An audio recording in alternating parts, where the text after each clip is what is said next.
Mara had always loved quiet places. Growing up in the city, she'd learned to sleep through the wail of sirens and the endless hum of traffic, but she never got used to the weight of people always pressing in, always watching. When her job moved remote, she saw her chance to escape. After weeks of searching listings and calling sketchy landlords, she found it, an old farmhouse in upstate New York, surrounded by nothing but fields, trees, and silence. Dirt cheap, too cheap. It's structurally sound, the landlord, Mr. Ellis, had said over the phone. It just needs a bit of love. Mara didn't ask questions. She didn't have family to advise her, and frankly, she was tired. Tired of faces, tired of noise. She wanted quiet, and the house promised it. When she arrived, the sun was setting behind the hills, casting the field in soft amber. The house sat stooped, as though leaning in on itself, with peeling white paint and windows that reflected only darkness. The wooden steps groaned under her feet as she ascended with her last box. It was rustic, sure, but she saw potential inside. It smelled like old wood, faint mildew, and something else, dust and dried leaves, maybe. The floorboards squeaked with every step, and the wallpaper had long since yellowed, but it was hers. She unpacked slowly, setting up her laptop in the sunroom where the light pooled in the mornings. She hung no photos, there were none. She moved with a practiced silence, the kind born from solitude. Outside, the wind rustled the tall grass like whispers. That first night, Mara lay awake, not because of the creaks and groans of the old house, but because of the absence of noise. No cars, no voices. Just silence so deep it pressed on her chest, but she smiled as she drifted off. Finally, peace. The second night, the scratching began. It started faintly, just above the headboard. At first, she thought it was a squirrel or a bird nesting in the eaves. Scrit, scrit, scrit. It moved, slow, methodical, like fingernails dragging along the inside of the wall. Mara sat up. "Hello," she called, feeling silly. There was no reply, only the wind and the whisper scratch. She banged the wall. The sound stopped immediately. She waited a full minute. Heart, THUDDING. Silence. She lay back down, convincing herself it was just the house settling, or a small animal, maybe a raccoon. These places had wildlife. But as she closed her eyes again, the sound returned closer now, directly behind the wall. Deliberate, not random, like it was listening. She barely slept the next day. She walked the perimeter of the house, looking for holes, or nests, or signs of life. She found nothing, no droppings, no scratch marks, no loose boards. That night, she left her bedroom door open. She placed her phone on the nightstand with the recorder app running. She wanted proof, or reassurance. Skirt, skirt. Again, it came.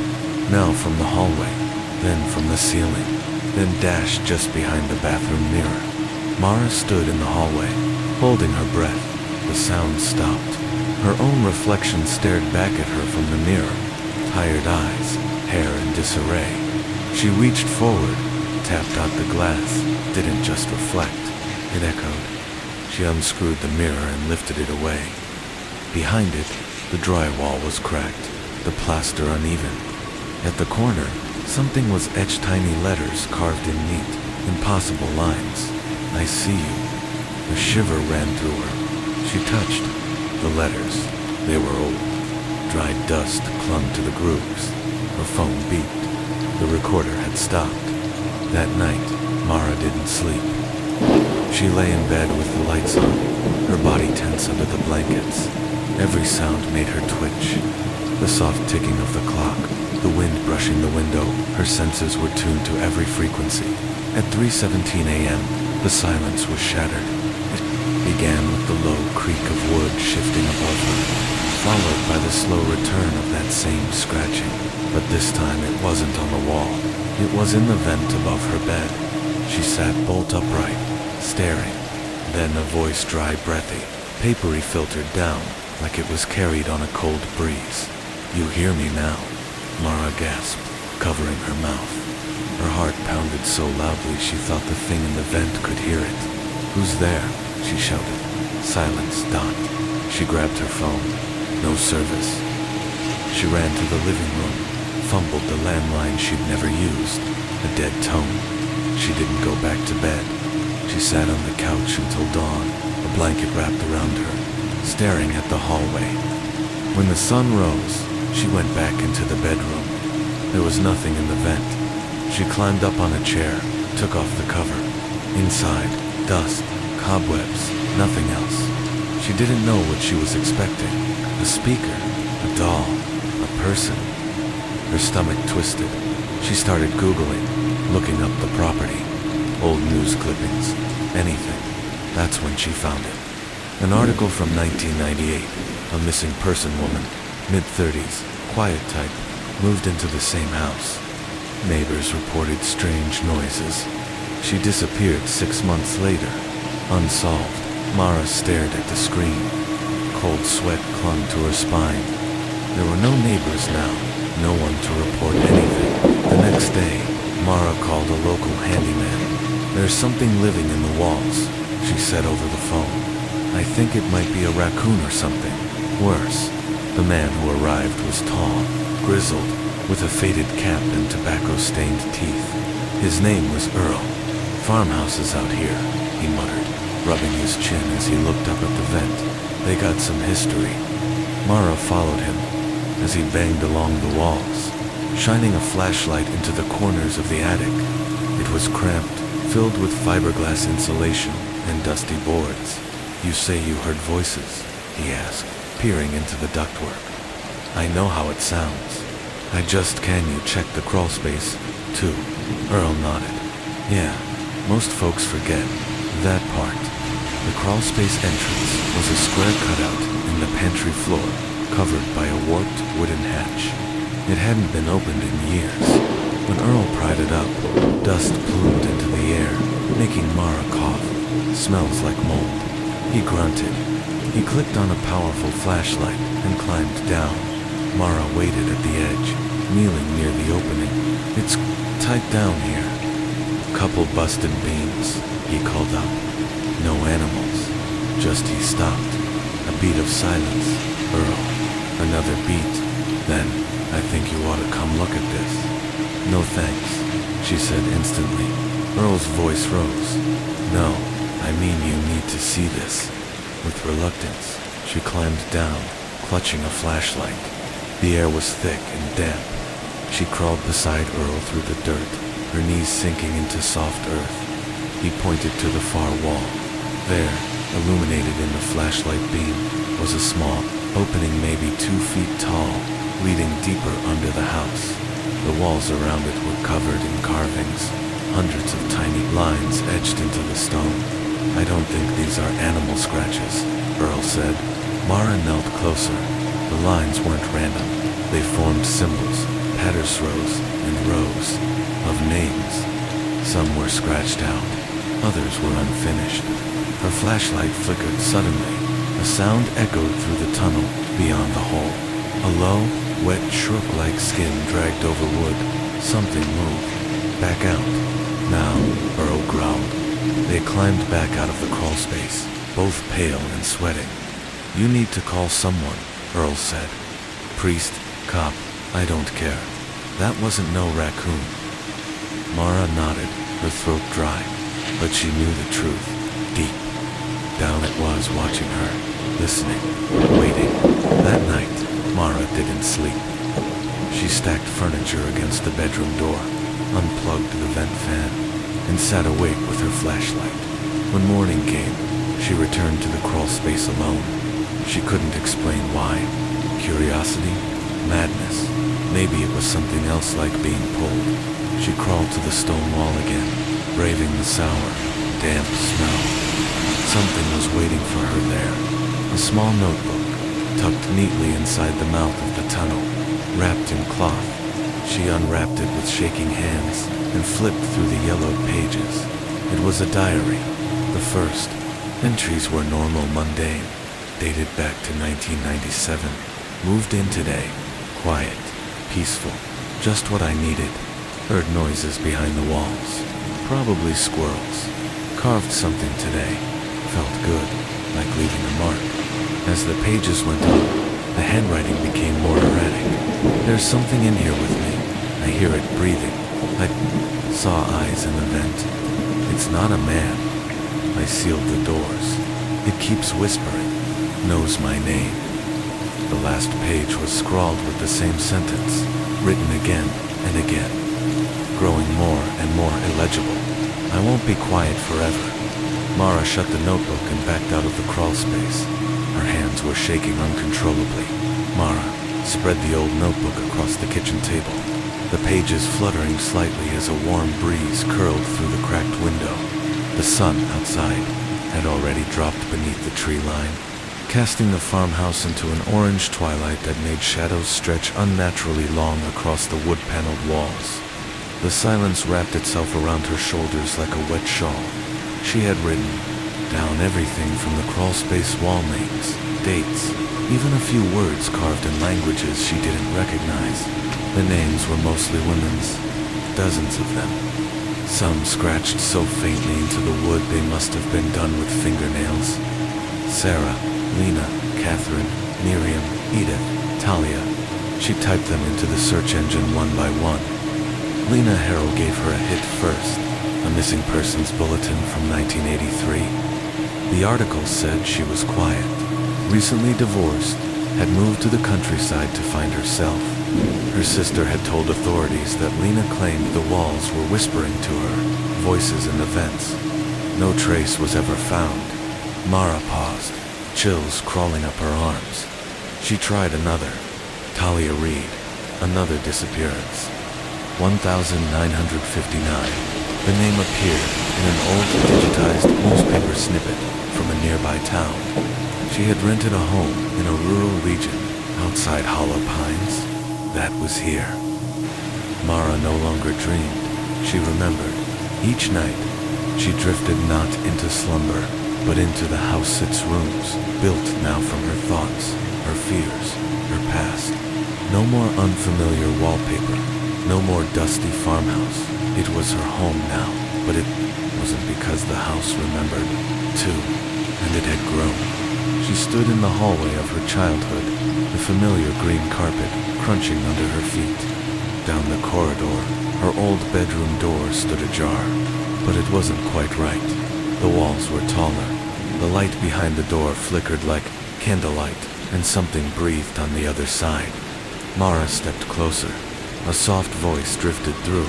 The cracked door, lilting musical, like wind through bone chimes. We watched you, even then. She paused. Who are you? She asked. Her voice calm now, not defiant, not afraid, just ... resigned. You know us, the voice said. You fed us, with your silence, with your loneliness, with your choice. I didn't choose to be alone, she said. You did, the voice replied gently, and we love you for it. The door creaked wider, beyond it, a room made entirely of mirrors. Each pane held a reflection of Marabeth, not her Mara, as she could have been. Mara, SCWASN, single quotes, T. One wore a wedding dress, one held a newborn child, one wore a prison jumpsuit, face bruised, eyes dead. They all turned toward her in unison. They whispered, "Come inside." Mara stepped back. The mirrors, shattered blackness spilled across the floor like blood, and from it rose the figure in porcelain, the watcher with the stitched limbs and broken mask. It knelt before her. You were not meant to survive, it said, but I did, yes, which is why you must build the next. The next what? The creature tilted its head. The smile carved into its mask widened impossibly. The next house. Mara awoke. She was no longer in a motel. She was in a bright, empty room. Fresh plaster. New wiring. Smell of paint and pine. Outside the window. A for sale. Sign being staked into the yard. The real estate agent's voice drifted in from the front door. Perfect for someone quiet. someone who appreciates space. It's brand new, never lived in, no history. Mara turned her head slowly toward the mirror on the wall. For a moment, she saw eyes blink behind the glass. Her own face did not blink. Then the reflection smiled, far away. In another city, a woman browsed home listings on her phone. She scrolled past overpriced condos and dingy apartments, then paused. A new listing, quiet farmhouse, cheap, needs love, structurally sound. The woman smiled, clicked book to viewing, and deep beneath the walls, the house whispered, "We are ready again." Mara didn't sleep. She couldn't. After the breathing started, it never stopped. Soft, rhythmic, like something massive was inhaling through a wall of rotted wood and exhaling with a sigh that ruffled the dust in the air. She pressed herself into the corner of the bathroom, knees to chest, phone flashlight trembling in her hand. Every hour, she thought it would go away. Every hour, it grew louder. By 4:22 a.m., the breathing shifted. It became ... footsteps, not above, below. She bolted from the bathroom, slamming the door behind her. The hallway stretched and twisted in the dark. The lights had long since stopped working. Her flashlight caught only fragments the edge of a picture frame, which hadn't been there before. A long crack in the plaster wall that pulsed faintly, almost like a heartbeat, and the gaping black mouth of the basement door opened. She didn't remember leaving it open. Still, she moved toward it, helpless against the draw of it. Some part of Hermabade, the part that had once searched horror forums in the middle of the night, knew that confronting it was the only way to make it stop. To survive, she reached the basement door and stared into the blackness. Her flashlight didn't even touch the bottom. It was like the light didn't want to go down there. Her foot touched the first stair, cold, damp, covered in dust. She descended one step, then another, then a whisper, "Mara." She froze. It hadn't come from below. It had come from behind her. She spun. Empty stairs, empty hall, no one. But then the whisper, again closer. This time, "Mara, come see." She screamed and ran, down the stairs, into the dark. She tripped on the fifth one, fell hard onto the concrete floor below. Her flashlight flew from her hand and spun wildly, casting shadows that jittered like insects across the stone walls. The basement was deeper than she remembered. The smell was worse, too earthy, but not like dirt, like wet meat. She scrambled to her knees and grabbed the flashlight. Then she saw the crawl space. A low wooden panel, barely 3 feet tall, sat recessed in the far wall of the basement. It had no latch, just a small, rusted ring to pull it open. On the wood, someone had carved a symbolist circle with 3 eyes inside it. She didn't recognize it. She didn't want to, but she was already reaching for the ring. The wood groaned as it opened, revealing a narrow tunnel just high enough to crawl through. At the far end, maybe 20 feet, was something dimly glowing, pale, pulsing. She should have turned back. She should have run. But her name was in the walls, and the thing inside knew her. She crawled. The air was tight, full of dust and something chemical. Every inch she moved forward. The glow at the end grew brighter. The tunnel curved slightly, and with every curve, her shoulders grazed. The wood so close now it felt like it was shrinking. The breathing started again, louder, inside. The tunnel behind her. She didn't look back. She couldn't look back. Finally, she reached the end and pulled herself into a small chamber about the size of a walk-in closet. The glow came from a pile of old, yellowed bones, human, arranged in a circle, and in the center, a book. Its pages were cracked, but the cover looked soaked wet and pulsing like skin. The title, etched in something dark, read, "The Binding." She reached out, even as her mind screamed not to. The moment her fingers brushed the cover, everything changed. The air dropped 10 degrees. The tunnel behind her sealed shut with a slam, and then a voice, no longer whispering, loud commanding. Ancient, you opened the gate. The chamber shook. You brought the name. The bones began to twitch, rattling against the stone like dry leaves in wind, and from the ceiling, something began to descend slowly, crawling down like a man on all fours, but its limbs were too long, its face too smooth, and its eyes. There were too many all watching her, all knowing her name. The thing on the ceiling didn't speak. It only watched. Its many eyes blinked at different intervals, like they were all running on separate clocks. Some were dark and sunken, others were bulbous and gleaming. One looked exactly like hers. Mara staggered back until her shoulders hit the bone circle. The book pulsed at her feet, the skin-like cover now throbbing faster like a heartbeat racing. She wanted to throw it, burn it, scream, but something about it held her still. The creature's limbs bent backward as it crawled down, elbows cracking in unnatural directions. Its fingers scraped the stone, making sounds that cut into her ears like razors. "Why me?" she whispered, trembling. The creature stopped. Then it smiled, a slit opening beneath the smooth skin of its face, revealing rows of small, sharp teeth. And then, at last it spoke. "You heard the name," it rasped. "You saw the mark. That is enough. I didn't want this." You opened the binding. Mara looked down at the book again, resisting the urge to vomit as she saw a new line of text appear across the cover, like a wound forming and scarring in real time. One may leave, but not alone. She didn't understand. "I just wanted silence," she said, voice cracking. "I just wanted to be alone." "Exactly," it replied. "And we were here, waiting, watching. You found what you were meant to find. This place, this house, it remembers." The bones behind her started to move, rearranging themselves, forming crude figures humanoid, but broken, like puppets made from scrap. Their hollow sockets turned toward her, then the book flipped open on its own. The pages turned wildly, as if in a storm, before settling on one that bled ink from the center. A drawing spread across it, forming an image of Mara, crawling through the tunnel below it. In that same crawling script, asterisk, asterisk, bind the watcher, bind the silence, bind the self.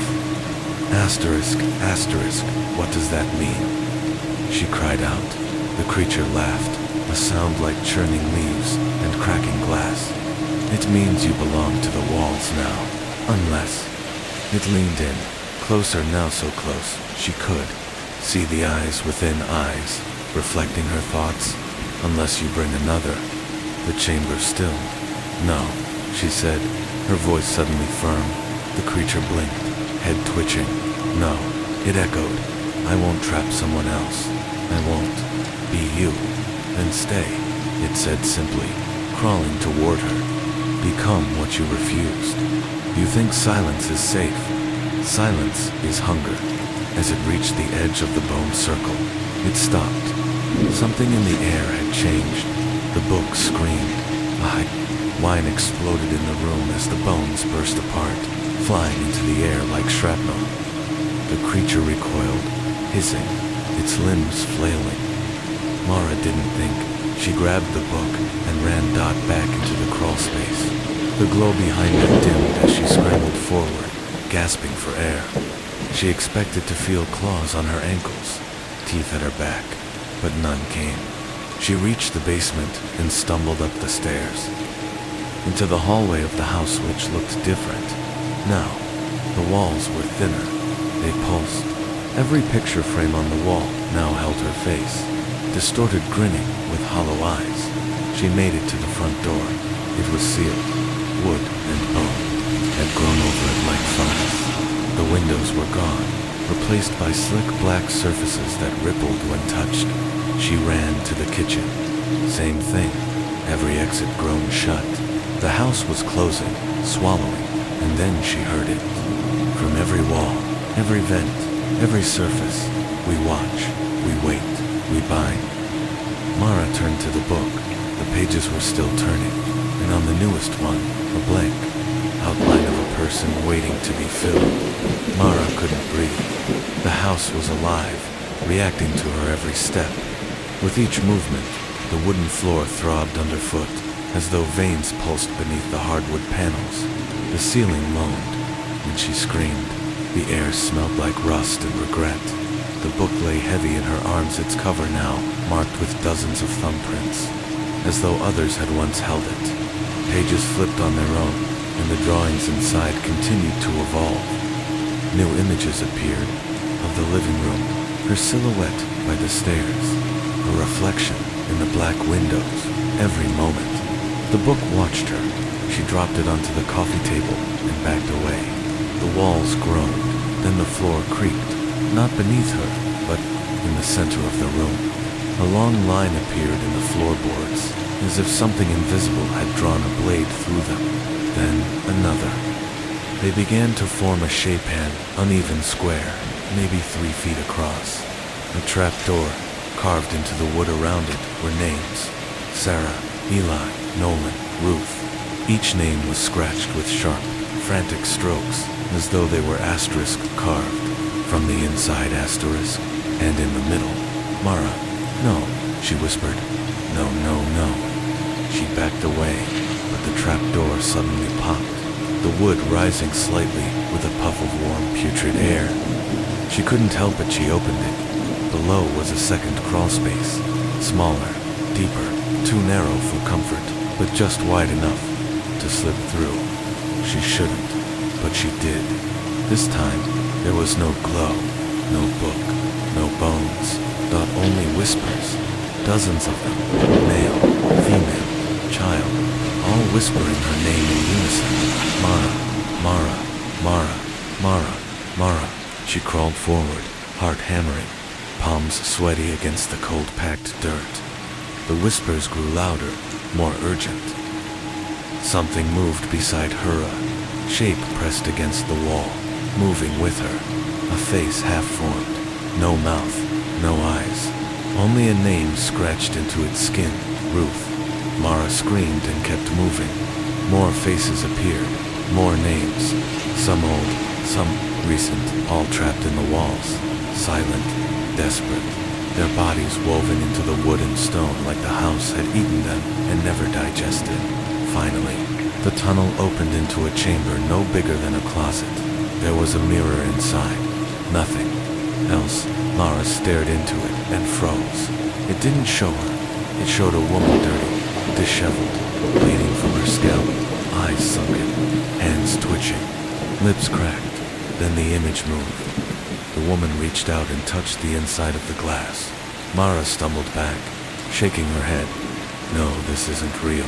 The mirror cracked then. Again, then shattered behind it another wall. Another word carved in black, binding complete. And then the faces began to scream. All of them agonizing, overlapping howls of rage and sorrow that made her ears bleed. Mara dropped to the ground, covering her head, convulsing. Then, just like that, silence, but not the peaceful kind, the listening kind. A voice emerged, soft, close, in her ear.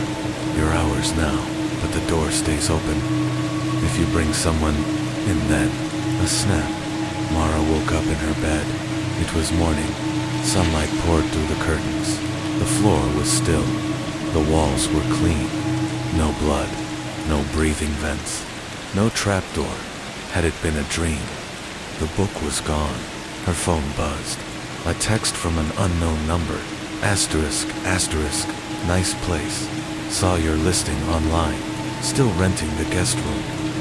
Asterisk, asterisk, Mara stared. Her reflection in the mirror smiled, but she hadn't. Mara stood frozen in the kitchen, her fingers trembling above her phone screen. The message still stared at her, like an open door she wasn't ready to walk through. Asterisk, asterisk, still renting the guest room. Asterisk, asterisk, she hadn't listed anything. Not online, not anywhere. She deleted the message. 3 minutes later, another one appeared. Asterisk, asterisk, coming by around 6. Hope that's okay. Asterisk, asterisk, Mara's breath caught. No, she muttered aloud. No, no, no. She locked every door, drew every curtain, turned off her phone. But deep down, she knew. They had already invited the guest. The house had spoken. She was just a puppet now. At 5:58 p.m., headlights flashed through the front window. A knock came. 3 short raps. Mara didn't move. Another knock. Louder. Then a voice. Hey, sorry I'm early.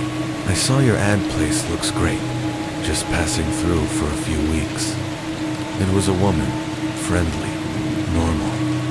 Mara's knees nearly buckled. She peeked through the peephole. Young. Maybe 30. Backpack over one shoulder. Smiling. Oblivious. She had no idea what she was walking into. Mara's instincts screamed, don't. Open it. Don't let her in. Run. But her hand turned the knob anyway. The guest stepped inside. I'm Hannah, she said, setting down her bag. Thanks again for the last-minute save. My Airbnb canceled. Mara's mouth moved. Of course, no problem. The house sighed. That night, the whispers returned. But they didn't come to Mara. They came to Hannah. Mara lay awake, listening to the creaks and murmurs from the guest room, the gentle scraping of something against the wall, Hannah's groggy voice muttering, then, weird dreams, ... By morning, Hannah looked pale. Her eyes darted to corners. She didn't mention what she heard, but that night, Mara heard the laughter, soft, gurgling, from the walls, from under the floorboards.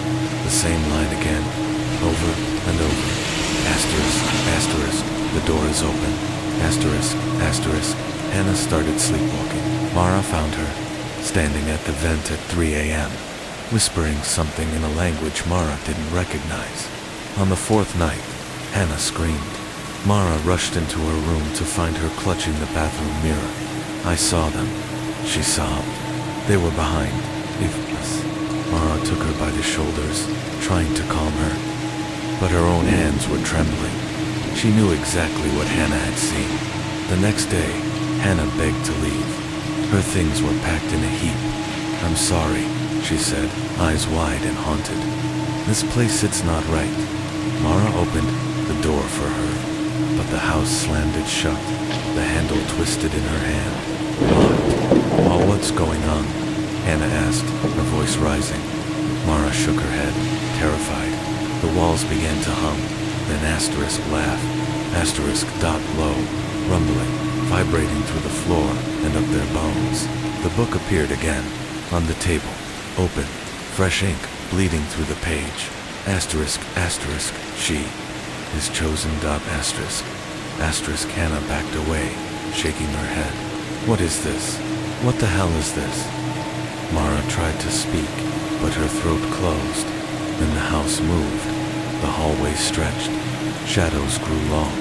The door frame shrank until it was a tunnel. Hannah screamed again and bolted for the window, but it had disappeared in its place. A blank. The mirror cracked behind her.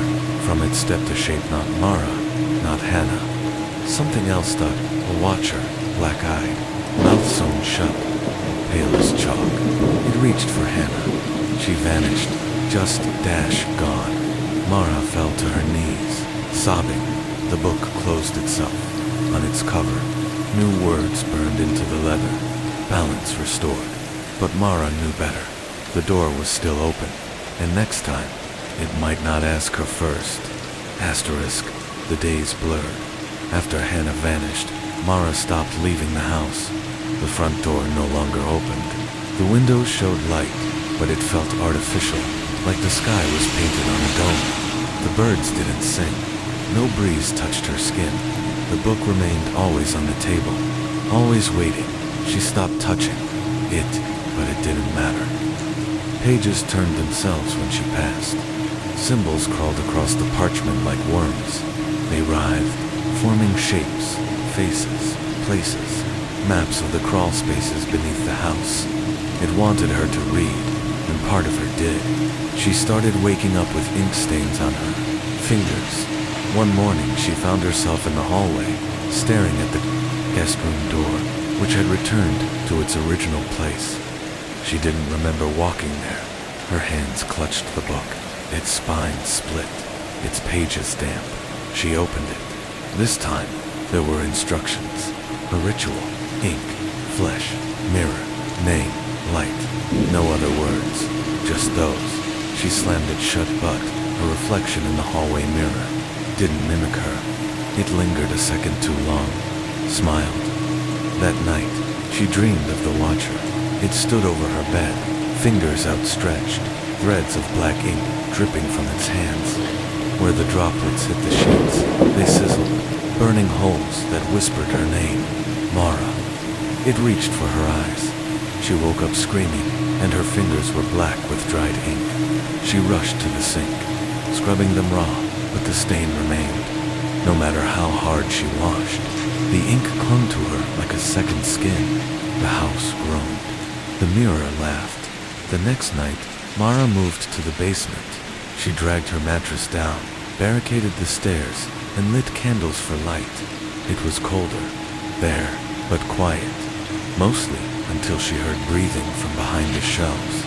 She tried to ignore it until the shelf moved. She grabbed a crowbar from the corner and swung it at the wood. The shelves collapsed. Behind them was a brick wall, but not an ordinary one. The bricks were soft, flesh dash-like. She reached out, and they pulsed beneath her touch. Then, one by one, they began to blink. Dozens of small, wet eyes opened across the surface. They looked at her. Then the book appeared again, right behind her, open to a new page. Asterisk, asterisk, the house sees. The house remembers. Feed it, or be fed. Asterisk, asterisk, she screamed and ran upstairs. But the stairs were gone, in their place. A spiral downward, endless, twisting into a dark tunnel lined with mirrors. Each mirror showed her but wrong. One version cried blood, another had no mouth, another whispered. In reverse thought, another stared directly into her soul and smiled. She ran, and the book waited at the end. No matter how far she fled, always open, always whispering. Asterisk, Mara stopped counting the days. The clocks had gone still, and the sun outside no longer moved. Every morning looked the same. Gray skies, motionless trees, and the house. Always watching, but today, something changed. She awoke to a sound she hadn't heard in weeks. Running water, not from a leak, from upstairs. A shower, her heart thud, D-E-D. She hadn't used the upstairs bathroom since Hannah vanished. It had always been cold, the mirror permanently fogged even in a dry house. She crept up the stairs, one hand grazing the warped wall for balance. The bathroom door was cracked open. Steam poured out, and someone was humming. A woman's voice, low, melodic, familiar. Mara pushed the door gently. Inside, the mirror was clear. The water still ran, but no one was there, except a towel hung neatly on the hook, a pair of slippers by the tub, and on the mirror, in a familiar shade of black. Welcome back. She turned to run, but the hallway wasn't the same where her bedroom once stood. Now, there was only a door she'd never seen before. Heavy oak, iron hinges, an ornate keyhole with no key, out from beneath it. A breeze leaked, a breeze that smelled like earth, moss, and rot, and something else. Ink, the book was there again, on the floor beside the door, its pages fluttering like wings. She didn't touch, at this time. Instead, she spoke. I didn't open this. I didn't ask for it. The house replied in creaks. She turned the knob. It was cold, resisting her at first, but then, with a shudder, it gave way.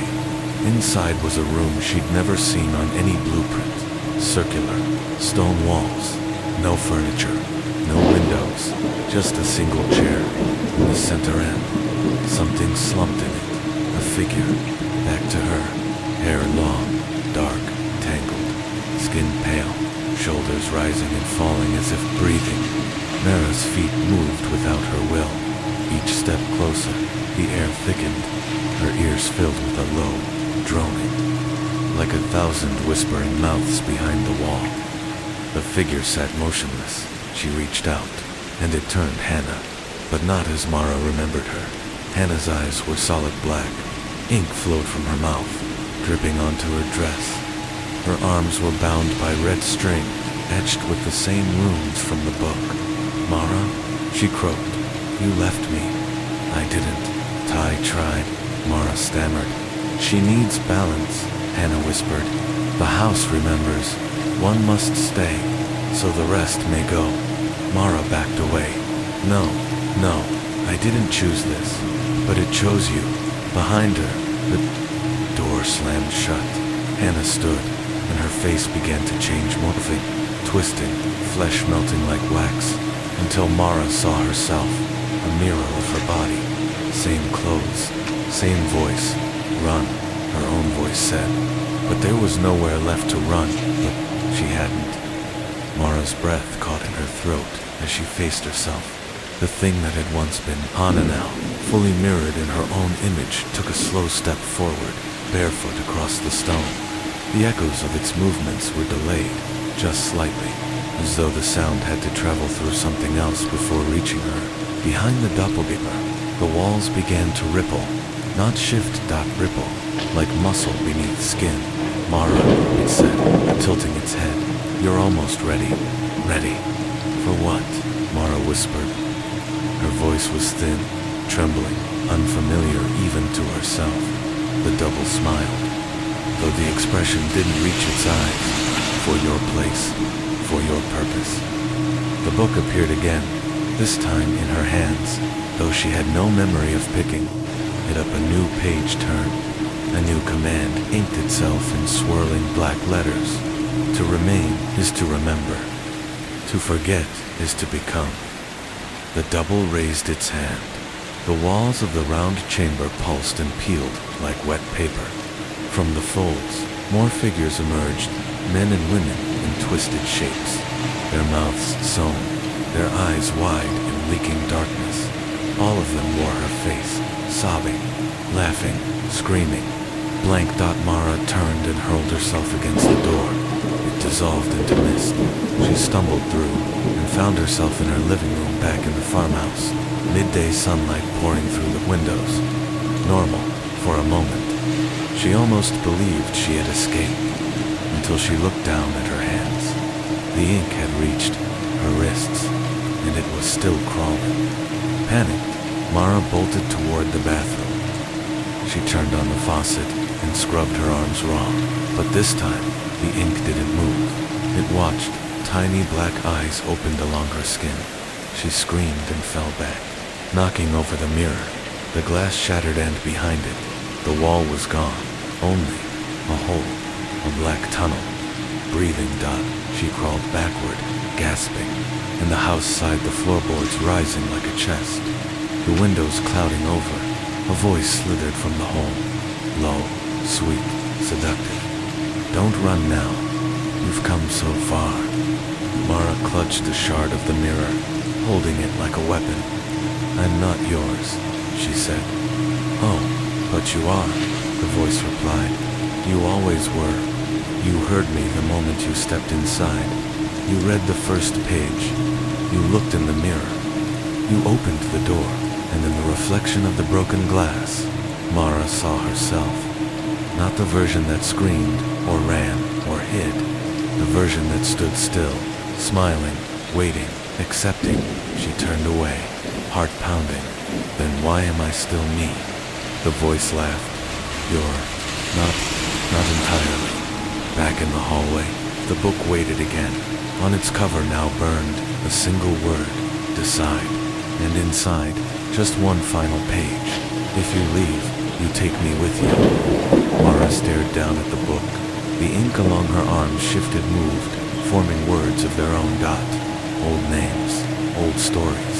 The history of others who lived here, others who stayed, others who became. She wasn't the first. She would not be the last. And in the walls, the watchers waited. Asterisk. Mara sat on the floor, knees drawn up, her back pressed to the trembling wall. The book lay open before her, its pages no longer fluttering, but expectant dash waiting for her to choose. Every surface of the house seemed to hum, vibrating with the words it had shown her. If you leave, you take me with you. That phrase throbbed in her skull like a wound. Was escape even possible? Or had she already crossed the point where leaving simply meant spreading? She looked down at her arms. The ink was no longer still. It moved under the skin, forming new letters, new patterns, slowly, painfully, spelling something M-A-R-A, her. Name that written in her flesh. Dot claimed no. She whispered, voice hoarse. No, you can't take that. That's mine. And in the silence that followed, the house responded with a soft groan, almost sympathetic. A single plank creaked overhead, another. The walls shifted slightly inward, like they were leaning in to listen. Mara stood slowly, legs trembling. She returned to the mirror, now shattered in shards across the bathroom floor. In each fragment, she saw a different version of herself. One was smiling in the dark. One wept silently in a red room. Another spoke, though the lips made no sound. But all of them stared back. She closed her eyes and took a deep breath. Fine, she said aloud. I'll choose. She picked up the book. The pages were hot, now warmer than flesh. It pulsed in her hand like a living heart. The ink bled across the open page, forming two columns: to remember, to forget. No instructions, no guidance. But she knew what it meant. If she chose to remember, she would carry the truth with her. The book, the house, the watchers, all of it. No one else would believe her. The ink would stay if she chose to forget. Maybe she could walk free. Maybe she could leave this house behind. Maybe the watchers would choose another. But maybe forgetting came at a greater cost. She thought of Hannah. She thought of the others, their faces, their cries, the long halls beneath. The house dubbed. She thought of herself. How many versions of her were already trapped inside these walls? She took the pen. The book provided a long, black quill, soft as hair, wet with fresh ink. Her hand trembled as she moved to the page. She stared at the two choices. Then she drew a line, straight down the center, between them. The book screamed. The lights exploded. Every bulb in the house burst in unison, showering sparks that fizzled against the floor. The mirrors shattered not just in the bathroom, but every pane, every surface. The walls pulsed violently, swelling, and then splitting. From every seam came dark hands, grasping, pulling, reaching for her. Mara didn't run. She opened her arms. The ink leaped from her body like smoke. It coiled in the air, spun into shapes, faces, eyes, mouths. They hovered before her, whispering in tongues. Then they vanished, all of them. The hands withdrew. The house exhaled a breath it had been holding for a century, and the book closed, quiet, still. Mara collapsed, and in the sudden silence, the wind returned. Real wind, soft and cold, carrying the scent of pine and earth and rain. For the first time in what felt like years, she cried. She didn't know if she'd won. She didn't know if there was a way to win. But the house was quiet, and her name no longer burned on her skin. Asterisk it had. Been 3 days since the book closed. 3 days of silence. 3 days of Mara sitting in the living room, afraid to sleep, afraid to speak, barely eating, waiting for the house to breathe again. But it did. In single quotes, the mirrors no longer watched her. The walls no longer whispered. The ink had retreated, leaving faint scars across her arms like spider veins burnt into flesh. And yet, she couldn't leave. She'd tried the door on the second day, turned the knob with shaking fingers, and stepped onto the porch. The world outside looked normal. Sunlight on grass, birdsong in the trees, a breeze that rustled the long yellow stalks like distant applause. But as soon as her foot left the porch, the sound had stopped, instantly, completely. The wind, the birds, even the color of the world dimmed. like paint watered down and smeared thin. The silence that rushed in was deeper than death, and behind her, the house creaked, not in protest, in laughter. She retreated inside, and now, on the third day, Mara stood in front of the basement door, the one place she had never dared to enter. Even when the house was alive and angry, that door had stayed shut, dusty, untouched, as though even the house had rules about it. She turned the knob slowly, unlocked of course. The stairs descended into black, no railing, no visible walls. The air that drifted up was cold and sweet, with the sharp edge of iron. Mara held the candle she'd lit in the kitchen, the flame trembling as she took the first step down, then the second, then the third. She walked, for what felt like hours. The stairs twisted in impossible ways, sometimes descending, sometimes rising again, but never leading back to where she started. Sometimes the walls closed in so tightly she had to squeeze sideways. Other times, the air expanded into vast, empty chasms she couldn't see across, but she never turned back. Not until the candle guttered out. Then she stood still, her ears filled with breathing not hers, not human. The slow inhalation and exhalation of something massive and unseen. Just beyond the edges of the dark, she whispered, "I came to see you." The breathing stopped. A voice responded, quiet, dry. "You already have." The blackness ahead parted like a curtain, and in the room beyond, dimly lit by an unseen source, sat a figure. Not Hannah, not Mara, but something older. It wore no face, only a mask of porcelain surface cracked into jagged shapes, with a mouth that didn't open.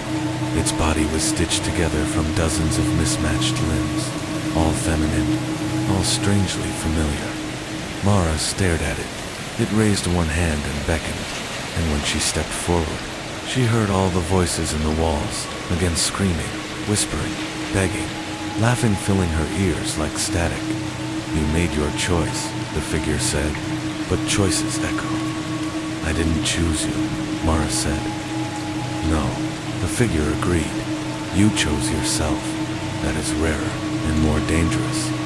"What happens now?" The mask cracked wider.